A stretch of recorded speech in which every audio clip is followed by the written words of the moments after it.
Hi there and welcome to this edition of Startup Central. As the name suggests, it's a show dedicated to startups. Here's where we talk about innovation, disruption, technology, entrepreneurship, basically anything that falls under the new economy. It's going to be here on ET Now every weekday at sharp 6 p.m.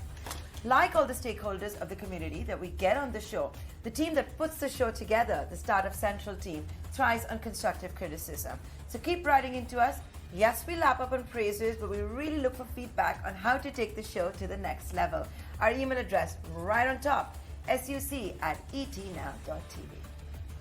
The Parliament session is underway and a standing committee on finance led by MP Jayant Sinha, former Minister of State for Finance, has summoned the big wigs from the startup community.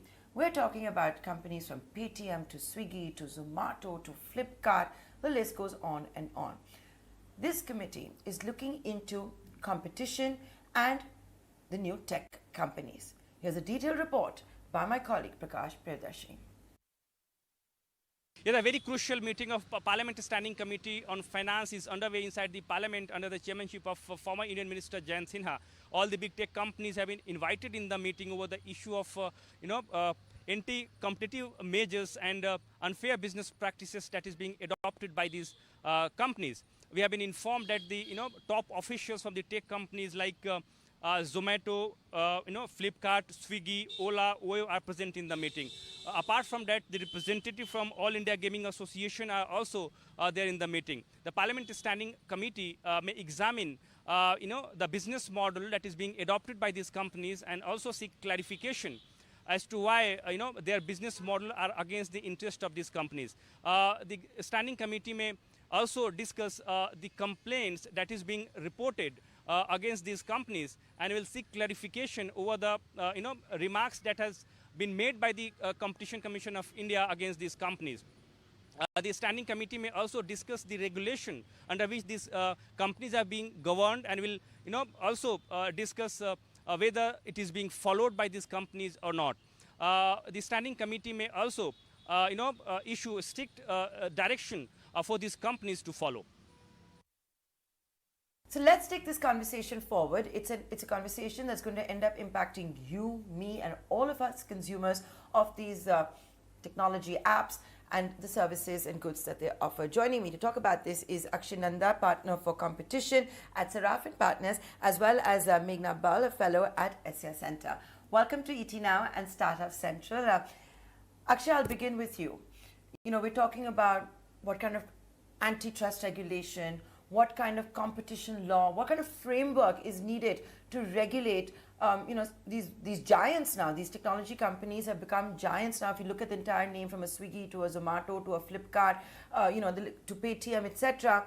First up, do these technology companies really need a new framework? Why isn't the current competition law good enough? Well, I believe that the current competition legislation is adequate to address any concerns, whether it's in the technology market or the traditional markets. But I think what is really important to understand here is there really a need to regulate these tech players at this stage? Because I really believe that still these tech players are at a very nascent stage. And what is really important is to study these tech platforms, to study the digital economy at this stage, and rather than have any kind of intervention or create a new antitrust or any other legislative framework, to regulate these platforms. Because what is really important is incentive of these platforms, the incentive of these platforms to innovate. So that needs to be protected. So I feel we are at a very early stage, and right now we need to study rather than intervene. Okay, we should be studying and not intervening. The MP who is heading the Standing Committee on Finance, former Minister of State for Finance, Mr. Jayant Sinha, what he told PTI was that this committee has decided to ask representatives of various tech platforms, e-commerce players and gaming entities to appear before it soon, and they will mainly be asked about their market behavior. And with that, Meghna, I'll come to you now. Whether they decide to act right now, let's not forget, recommendations of standing committees is not binding. But whatever that they will decide to do, and of course those conversations are also privileged that the Standing Committee will have with all of these representatives. The question I really want to ask you, the same one that I asked Akshay, do big technology companies require a special framework? Do they require some kind of legislation? They're in the business of disruption. Right, thank you. So I think Yeah. that there are issues with gatekeeping, and the debate is kind of emerging here, but has been going on for some time in the US and the EU as well. But the solution for resolving these issues is not through cookie cutter methods, and that means that we can't directly import, let's say, what the EU is doing, which is coming down very hard on what they deem are gatekeepers, and apply that to our own technology companies. Because let's not forget that scale means value in the digital economy. And if we are looking at this grand ambition of $1 trillion digital economy tomorrow, we do need to enable our businesses and think about how we can push them onto a global platform and create market access for them and help them with their global ambitions, rather than thinking about how to start curtailing that at the outset. Okay. So now you're saying, you both are pretty much saying the same thing, that, first study, don't enact as yet. Meghna going a step further to say don't have a cookie cutter approach over here. But actually, the fact is, and whether you look at the US and EU, two geographies and domiciles that Meghna just brought about, they're also struggling with the same, right? We might talk about a Zomato and a Swiggy over here. They've got their own big tech over there, which are behaving monopolistic. The fact is, the new tech companies, just by their nature, just by the nature of what they do, the kind of brands that they become, rise very, very fast. So the question that needs to be asked is how to regulate them, because they suddenly become so big that how do you regulate them? Consumers also want them in their lives. I think free and fair competition in the market, I think, is the need. Protecting innovation is the need, because they may be big today, but they were small at a point of time, right? It's through their continuous innovation that they have become big. And today, if we curtail innovation or the incentives to innovate in any manner, then these giants and new technologies from the future that can disrupt these giants, will be lost. So what is important is we need to protect innovation vis-a-vis startups, and we need to protect innovation vis-a-vis the existing tech players as well. And also what is important is that they may be big, but being big in today's time is not bad, right? And what is also important is that it's not a situation where the market has stepped in favor of these players. They have to continuously innovate. They have to continuously compete in the market. They have to improve the quality of their services, because they very well know that the speed with which digital technology works, they can lose the position, in a very short period of time. So therefore, being big today is on account of competition. And competition in the long run is the best driver for consumer welfare. So you protect innovation and competition today, and I think, everything else will be taken care of. Okay. Now, there have been, of course, a lot of complaints that have come in from consumers against these tech companies, but also the traditional players. We've always seen this one big battle that runs out between the Confederation of All India Traders against the e-commerce companies. They've again done it before the parliamentary session, saying, and this time accusing Flipkart of selling household items at throwaway prices. And with that, Meghna, I'd like to come to you now. We all know that these tech companies, when they go out there to onboard customers, they throw away usually VC money.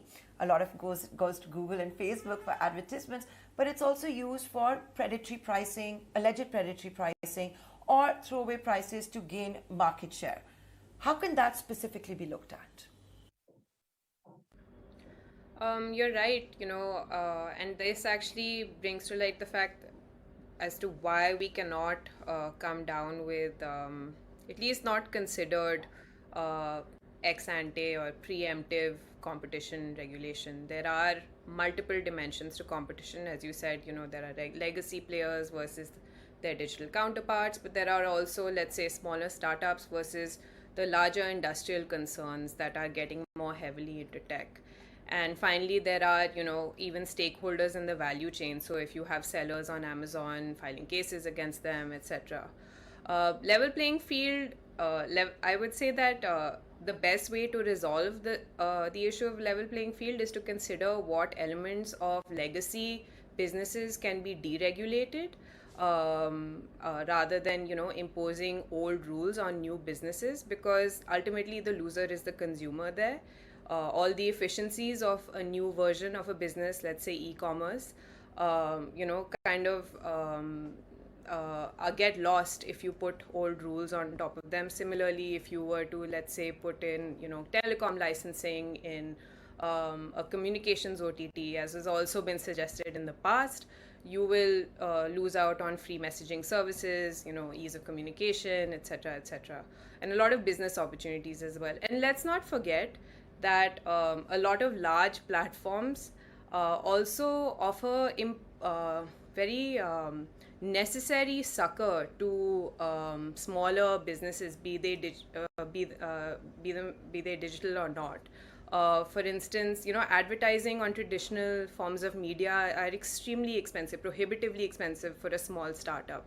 It's much easier to go on a larger platform and go through targeted advertising over there. But if you take that away, for instance, and there are legislative proposals that prohibit that globally, it becomes much harder for smaller startups to compete with, let's say, a legacy business that could afford advertising on print or television. Yeah. Okay, great points over there. And taking it forward, like Akshay, we are recording this on, and we're talking to each other on a Thursday. Over the weekend, Amazon will begin its Prime Day sale. Once again, I'm going to come to you for the question of deep discounting. It's been an industry practice. We've all heard what traditional retailers complain about when it comes to pricing, how they're supposed to compete with the kind of Prime Day like sales or the big billion day sales, or what you see by Myntra, etc. at the festive season time. Does all of this require regulation? Because at one point, the CCI, the antitrust regulator, was also looking into all of this. Well, I don't think any intervention is required, because what is really important to understand is that what is really the market share of these online tech platforms in the overall. See, they compete in the overall retail market in India, and that constitutes a very, very small percentage of the retail industry in India. So the importance, a question to ask myself is intervention really required right now for a tech industry, or intervention as far as these tech platforms are concerned, if they constitute a very minuscule portion of the retail industry in India? And also, I think what is also really important to understand is that, we only focus on these sales. Sales happen everywhere, right? What is really important to understand is that what have these technology platforms enabled? These third-party marketplace platforms, they have enabled a seller sitting in one part of the country to sell his products in a different part of the country. So I think that is the important focus which the government should have on what these tech platforms have enabled, and not to intervene in these markets, because these markets constitute a very, I think, less than 5%, and 5% may be an exaggeration, less than 5% of the retail industry in India. And also, it is very important to understand the perspective of the Indian consumer, the behavior of the Indian consumer. I think, like Megha pointed out, we can't import legislations or ideas from the US and the EU, because the consumer behavior there is very different. India, we have noticed, is the majority of the consumers, they go out, they buy offline. So these platforms actually compete in a much broader market. So I think the question that the government should ask themselves is that, is it really important to regulate a very small portion of the retail industry in India? Okay. And as we speak, we all know, for example, that even an antitrust probe has been ordered into Zomato and Swiggy for their pricing behavior. That was on the request of the National Restaurant Association of India, the NRAI. But Meghna, my question also to you is that instead of also trying to regulate too much of the market pricing and deep discounting, which the government will decide how and best way to do it, what about the need to see if all of these companies are also behaving in a fair and equitable manner with the gig workers? Because that has been another issue, right? Yeah, but my question there is that, is competition law really the best means of resolving that debate? Competition can't be used, and that's the problem, I think, with the EU approach, is that they're using size as an entry point for, harms to society, for labor issues, for everything. And you can't really use what is essentially a doctrine meant for company conduct. And of course, fair and equitable practices are a part of competition law, but again, related to competition, not, related to the treatment of labor. That is in essence a labor issue. So I think that the issue with the way that, tech policy or digital competition policy is playing out is that it's conflating too many doctrines, and it's not being able to draw a neat line between what falls in the perimeter of labor versus what falls in the perimeter of competition, similarly with IP in competition, similarly with privacy in competition. And if you're going to import all these doctrines, you're going to run into a situation where you have a competition regulator that is a general purpose regulator and is not perhaps it does not have the capacity to really reckon with the depth of these issues, or the depth that is required in these subjects to engage with these issues in a meaningful way and come out with judgments that are nuanced, that one won't hurt consumers, won't hurt value and innovation in the ecosystem, and will leave you with a result, an outcome that is kind of beneficial for the entire ecosystem. So I think that we should try and keep doctrines separate as much as possible, and focus on, what we can do to essentially enable our technology companies. And just moving on from that, India has a long history of conflating service innovation with regulatory arbitrage. So what we do is we say that, oh, you have essentially made a technology business that does exactly what this legacy business does. We will impose old rules on you, and has also has a habit of essentially coming out with restrictive regulations that constrain, successful startups or successful technology sectors before they take off. And the most recent proposal or example of that is the proposal to impose a 28% GST on gaming, which is supposed to be a purported champion sector. So I think we really need to sit back and think about what our long-term policy priorities are for the digital sector, rather than these ad hoc kind of interventions at reining in big tech. Because if we're just going to follow Western narratives, I don't think it's going to end very well for us in the long term. Actually, let's bring that point to you. Now, what if, and that has been the accusation, it has to be proven, it's very important as well. There are these new age consumer tech companies, especially getting together, forming a cartel, having certain kind of labor laws against gig workers, which may not be in the larger interest. I take the point that Meghna is saying that should not be just importing legislation from the EU and this, that, and the other. Then who should look at that? If a cartel is being formed in.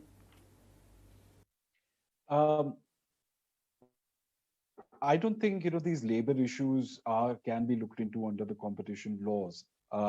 And what we have really seen is over a period of time that it's in each of these tech markets, they are highly competitive markets where we have not really seen cartels being formed, and particularly, I mean, it would be beneficial to companies to form a cartel on their businesses rather than labor practices. But, in all this while, we haven't really come across any cases of allegations of cartelization by these tech players. In fact, what we have really witnessed is that these markets are highly competitive. And, if these markets, see, it's actually a contradiction. On one hand, we say that these companies are facing losses. On the other hand, we say that these companies have become big and cartelizing. Well, if they're really cartelizing, then they would have been making, super competitive profits. But they're not. So this is actually a contradiction. So what is really important to understand is what is really happening in the market. But I don't really feel that competition law would be the correct legislation to look into, labor practices. I think the labor legislation would be most suited for that. So, final comments, Meghna. What is it that the government should be looking at when it comes to these tech companies? An Indian model I can make out that you're very, very clear about. Stop importing from the US, stop importing from the EU. So in India, what is it that they should be looking at, if anything at all? Um, Look, I think the Competition Law Review Committee, which came out with a report a couple of years ago, has made it very clear that the existing legislation more or less equips the regulator to deal with any unfair or anti competitive conduct that may be carried out even by digital businesses. I think that to some extent, maybe enhancing the Competition Commission's merger powers might be warranted, as that is a uh, preemptive